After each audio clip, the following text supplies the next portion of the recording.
This is my Okuma Crown Lathe. It's in excellent condition. It has the OSP 700L controller. I'll walk around it and then I'll show you the features. And I'll actually do a little cutting with it. On this machine, I recently had the vac drive rebuilt, which cost me $3,000. There's the information of the lathe right here, if you can read it.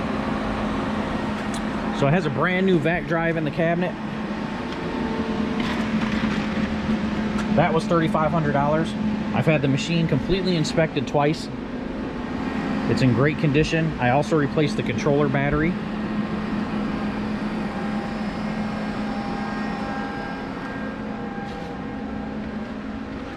It's in great condition. It holds tolerances like crazy. There's absolutely no backlash in the ball screw. Here in the parameters, you can see the backlash compensation has not been messed with. This is what it's set at the factory.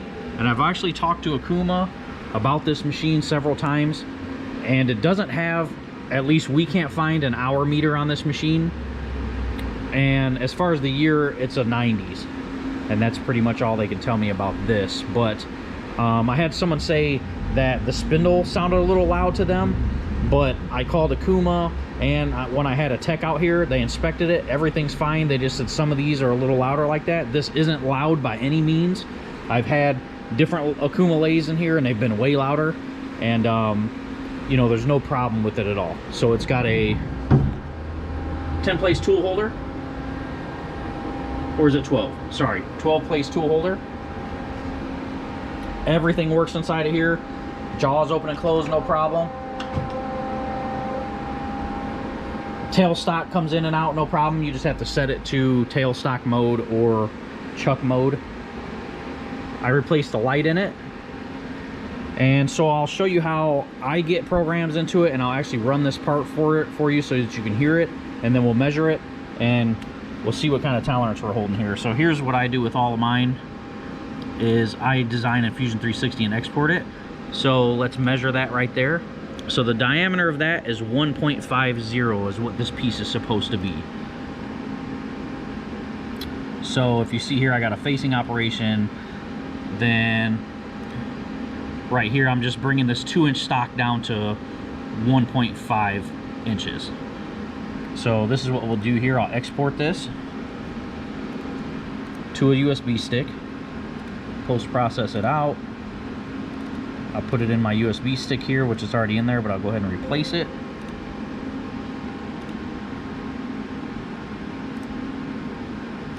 Eject that. I use these as a Titan DNC box. It runs right to the RS-232 port. You just plug your USB stick in there. Pulls up the program. Set it to send. So now we go into here in the edit. Go into PIP. Read, enter. It's going to say it's already in there, but I want to override it. Yes.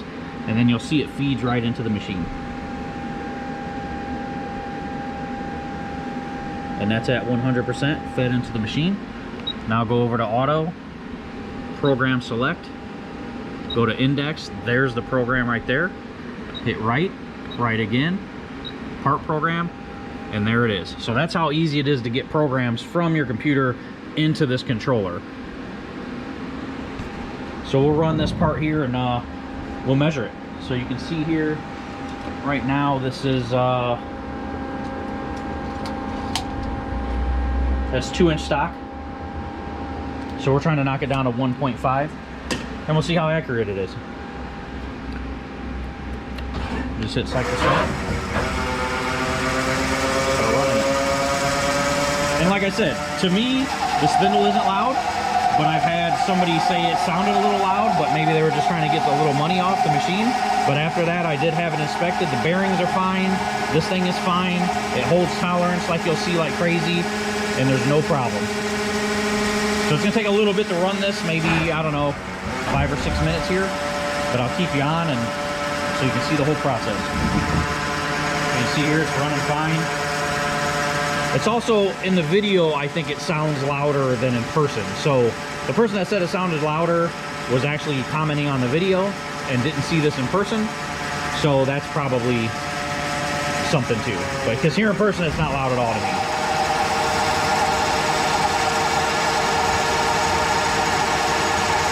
So this first one is just a little light pass. The second one is a lot deeper. And this thing will cut, this is aluminum right here. It'll cut steel just like it does aluminum. It feels it just like butter. So you can see here, it's a thicker cut. And I'm also not using coolant for this video, so you can see it's cutting it fine, nice and smooth.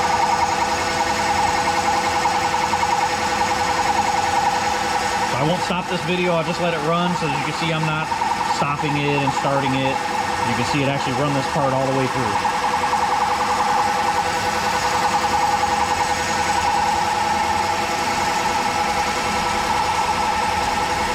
You can see over here it's just running through the code right here. It's kind of feeding it in there as it needs it.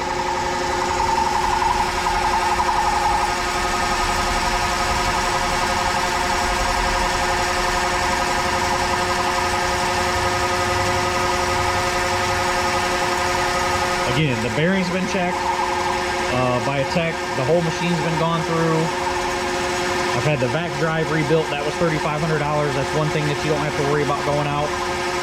I love this lathe. I would keep it, but I need something with live tooling so that I can do flats on my parts instead of bringing them over to the mill after this. And that's the only reason I'm getting rid of it. Other than that, this lathe is bulletproof. You won't find one for sale online that's been gone through like this, that they're actually showing you everything I'm showing you in the video. There's no hidden surprises with this machine. It is what it is. It's in great working condition. No problems whatsoever.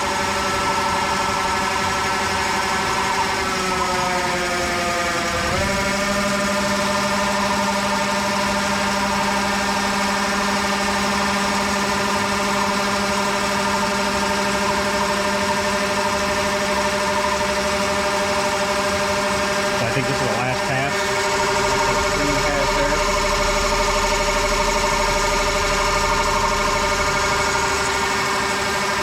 Again, this is a real simple code that I just made up in the machine there, or on Fusion there. It took me a couple of minutes, and there we go.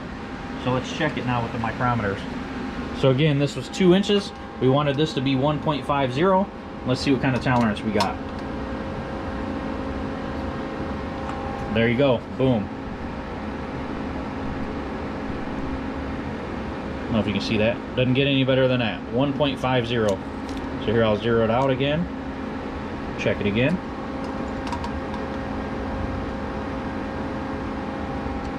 Boom, 1.50. Can't beat that tolerance. So that's about it for this machine. If you have any other questions, feel free to contact me. My name is Randy. My phone number is 502-418-2549. Don't hesitate to buy this machine. I'm not dumping it because it has a problem. I just need something that has live milling in it so that I can do flats on my parts. That's about it. Thanks for looking.